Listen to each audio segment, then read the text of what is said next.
High! তোমাদের সঙ্গে তো কামাখ্যা মন্দিরের ব্লগটা শেয়ার করেছিলাম। সেদিনই এসে রুমে গিয়ে ফ্রেশ হয়ে আমি আর বুনু বেরিয়েছিলাম ফুচকা খেতে। আর সঙ্গে করে কুট্টুকেও নিয়ে এসেছিলাম।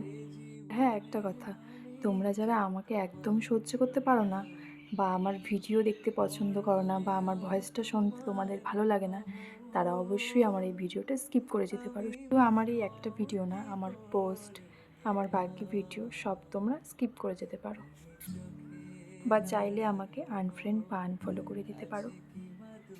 কারণ কী বলো তো, তোমরা এগুলো দেখবে, আমার ভয়েসটা নিয়ে আবার কিছু কথা বলবে, আমার ভিডিও নিয়ে কিছু বলবে খারাপ কিছু, ওগুলো আমার পরে না শুনতে একদমই ভালো লাগে না। তাই বলছি, তোমরা এগুলো স্কিপ করে যেতে পারো। প্রায় অনেক দিন হয়ে গেছে জানো ফুচকা খাই না, তাই ফুচকা খেতে বেরিয়েছিলাম।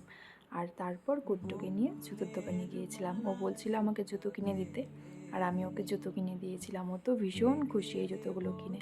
আর এটা আমাদের হোটেল, আমরা যেই হোটেলে ছিলাম। তোমরা যদি কামাখ্যাতে আসো, এই হোটেলে অবশ্যই স্টে করতে পারো, হোটেলটা খুবই ভালো।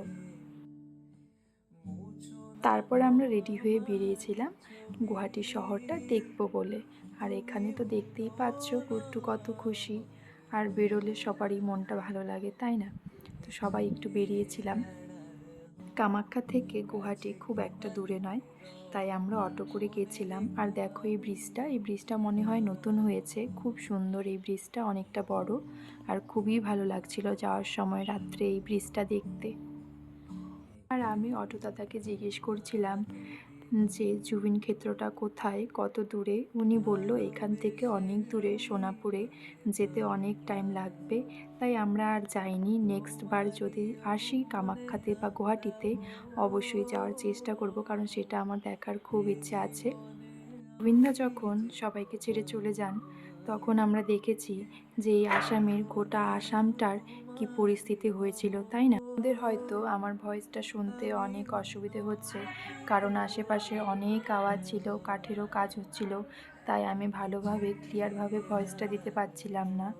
গুয়াহাটির এই মার্কেটটা দেখো কত ভিড়, প্রচণ্ড ভিড় ছিল এখানে, মেলার মতো। আর আশেপাশে অনেক দোকান ছিল। আর এখানে জানো, দাম খুবই কম, আর আমাদের এদিকটায় দাম খুব বেশি। আর এখানে 200-300 টাকার মধ্যে টপ, জুতো সব কিছু হয়ে যাচ্ছে এই গলিটাতে। আর আমি এখান থেকে জানো এক জোড়া জুতো নিয়েছি 200 টাকা দিয়ে।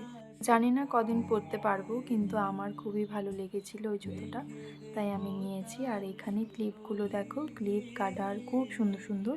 আর এখানে আমার দামটা একটু বেশি মনে হচ্ছিল ক্লিপ কাটারগুলোর, তাও আমি এখান থেকে কটা ক্লিপ নিয়েছি। ক্লিপগুলো ভীষণ সুন্দর ছিল দেখতে।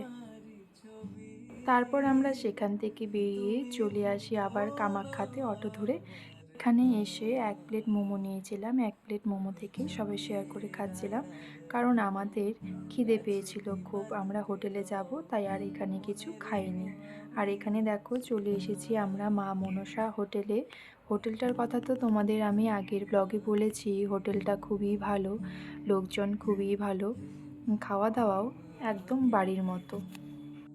আর আমি এখানে এসে নিয়েছিলাম ফ্রাইড রাইস আর চিলি পনির। আমি এখানে এসে কোনো ননভেজ খাইনি, যেহেতু পুজো দিতে এসেছি, তাই ননভেজটা আর খাইনি। ননভেজ খাইনি বলতে, তারপর রাত্রে যখন চিলি পনিরটা নিয়েছি, সেখানে তো পেঁয়াজ থাকবে, পেঁয়াজ ছাড়া হোটেলে খাওয়ার কিছু নেই।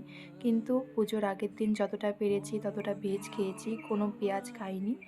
তারপর রাত্রে চিলি পনিরটা অর্ডার দেওয়ার পরে ভাবছি যে চিলি পনিরে তো পেঁয়াজটা থাকবে, আর কি করা যাবে, পেঁয়াজটা খেয়েই নিলাম। তোমরা কে কে পুজো হয়ে গেলেও ভেজ খাও জানিও তো। আমাদের বাড়িতে তো পুজো হয়ে গেলেও আমরা সেদিন ভেজ খাই। বাইরে এলে তো এতটা মেনটেন করে চলা পসিবল হয় না, তাই এখানে আমি এটা খেয়ে নিলাম। আর কুট্টুকে দেখো কি মজা করে খাচ্ছে, ওর নাকি ভীষণ ভালো লাগছিল খেতে। আর কুট্টু খাচ্ছিল মাটন, তারপর ফ্রাইড রাইস, রুটি, সবার থেকে ওকে একটু একটু করে দিয়েছি, ওর হয়ে গেছে। আর ফ্রাইড রাইস আর চিলি পনিরটা খেতে সত্যি খুব ভালো হয়েছিল, তাই ও এত মজা করে খাচ্ছিল। আর ওর দিকে ওর মুখটা দেখো, ও বলছিল ভালো ভালো, ওর খুব ভালো লাগছিল খেতে। তারপর আমরা খাওয়া দাওয়া করে বেরিয়ে গেছিলাম, কারণ রুমে যেতে হবে, অনেকটা রাত্রি হয়ে গেছে। আর দেখো পৌঁছেও গেছি রুমে। তো তোমাদের সঙ্গে দেখা হচ্ছে নতুন আরেকটা সুন্দর ভিডিওতে। তো আজকে এখানেই রাখছি। Bye bye.